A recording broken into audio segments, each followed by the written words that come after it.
रिया भक्ति पवित्र कहानियाँ।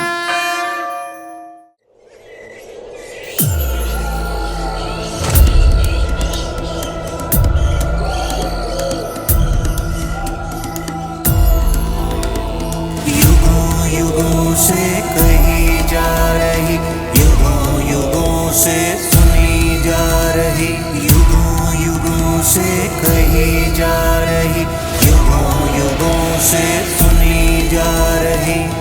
ये कथाएं जिनमें है ज्ञान तत्व विशाल, कभी न भूलेगा संसार। विक्रम बेताल, विक्रम बेताल, विक्रम बेताल, विक्रम बेताल, विक्रम बेताल, विक्रम बेताल, विक्रम बेताल।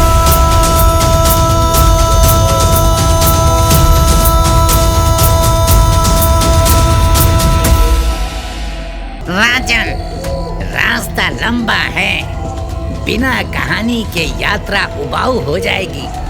तो चलो सुनो राजन, ये कहानी हिमालय पर्वत पर गंधर्वों के एक नगर की है।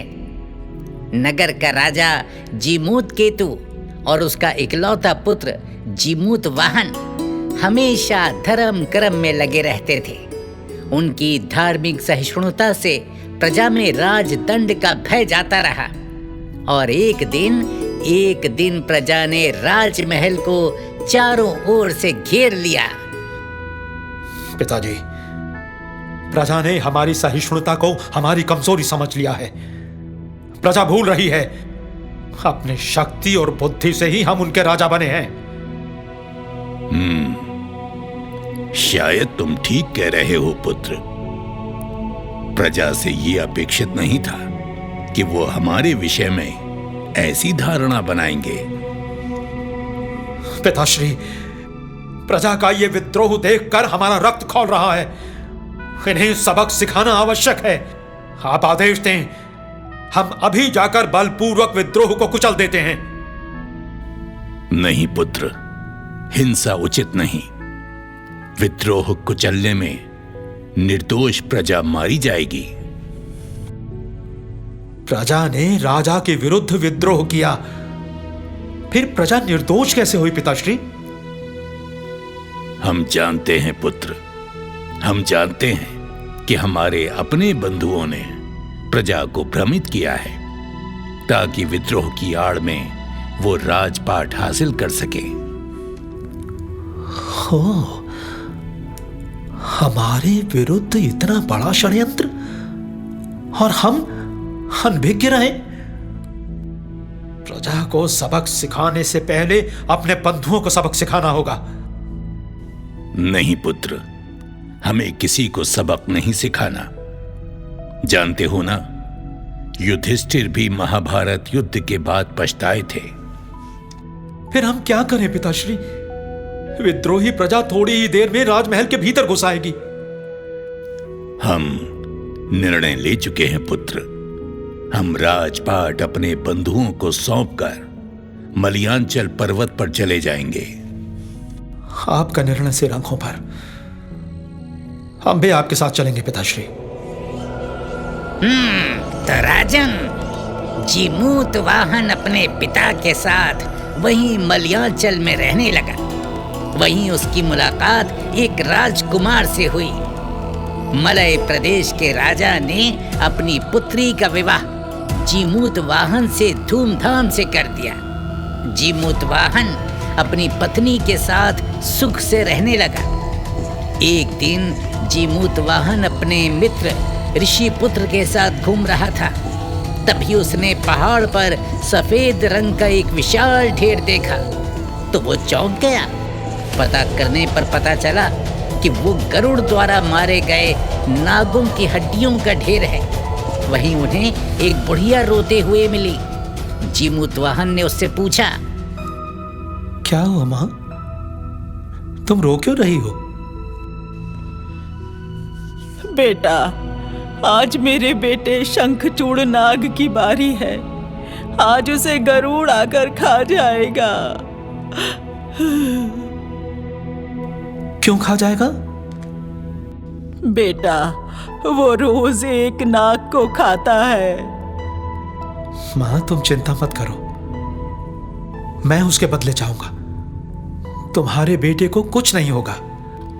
लेकिन बेटा, तुम मेरे बेटे के कारण अपना बलिदान दोगे। तुम ऐसा मत करो बेटा। नहीं मां, मैंने निर्णय कर लिया है। आज मैं ही चाहूंगा। तो राजन, इस प्रकार शंखचूड़ के स्थान पर जीमूत वाहन गरुड़ के निश्चित स्थान पर पहुंच गया। अकस्मात गरुड़ आया और जीमूत वाहन को अपनी चोंच में दबा कर उड़ चला। उसी समय जीमूत वाहन का बाजू बंद खुलकर पृथ्वी पर खड़ी उसकी पत्नी के ऊपर गिरा। जीमूत वाहन की पत्नी बाजू बंद पर खून लगा देखकर अनिष्ट की आशंका से कांप उठी और मूर्छित होकर गिर पड़ी। राजकुमारी मूर्छित हो गई। मैं इसे होश में लाने का प्रयास करता हूं। राजकुमारी, होश में आओ। राजकुमारी, होश में आओ। राजकुमारी, अरे राजकुमारी की मूर्छा टूट रही है। अरे, ये बाजूबंद तो जीमूत वाहन का है। हाँ, उन्हीं का है। अब वो जिंदा नहीं बचेंगे।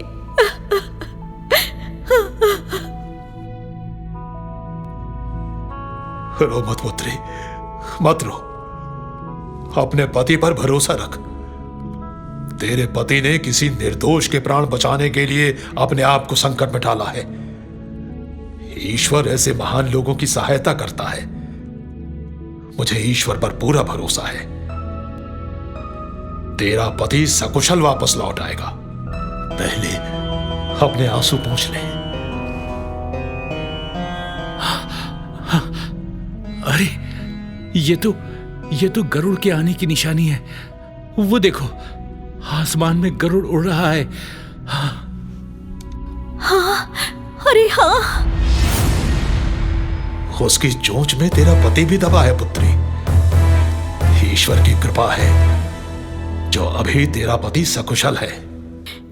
लेकिन पिताजी, उनके प्राण अभी भी संकट में हैं। किंतु आपके पति ने मेरे प्राण बचाने के लिए अपने प्राण संकट में डाले।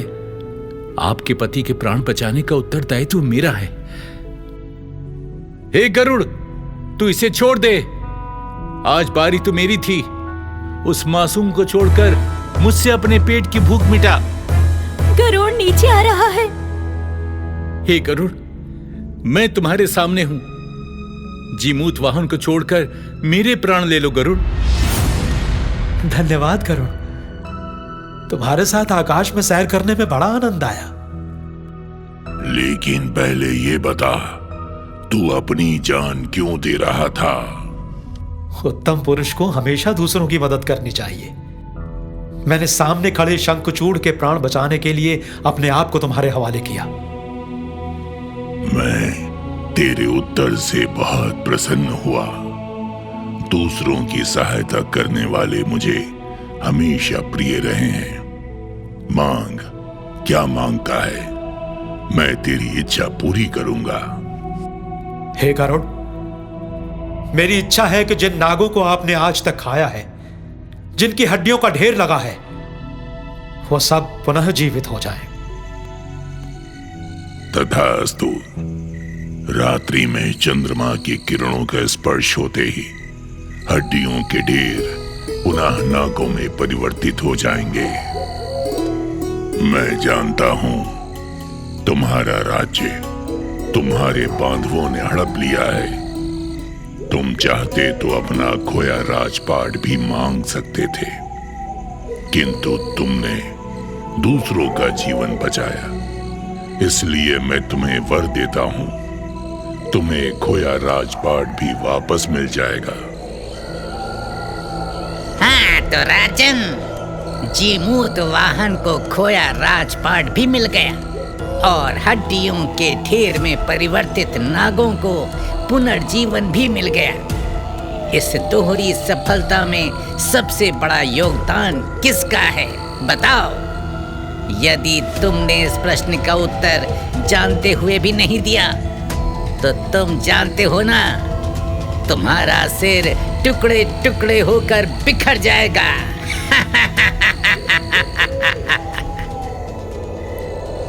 बेताल, निश्चित रूप से शंखचूड़ का सबसे बड़ा योगदान है। अच्छा, बताओ कैसे? जीमूत वाहन जाति का क्षत्रिय था। दूसरों के प्राण बचाने के लिए अपने प्राण संकट में डालने का उसे पहले से अभ्यास था बेताल। किंतु शंखचूड़ को ऐसा कोई अभ्यास नहीं था। फिर भी उसने जीमूत वाहन के प्राण बचाने के लिए अपने प्राण को संकट में डाला। इस दृष्टिकोण से विचार करने पर शंखचूड़ का योगदान ही श्रेष्ठ है।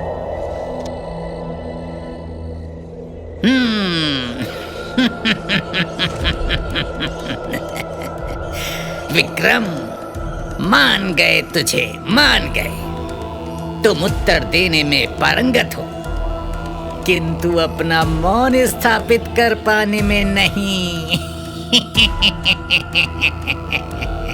तुमने बोलकर एक बार फिर अपनी शर्त तोड़ दी, अपना वचन तोड़ दिया।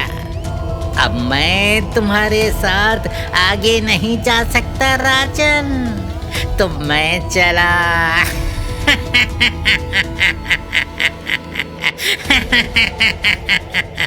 विक्रम बेताल।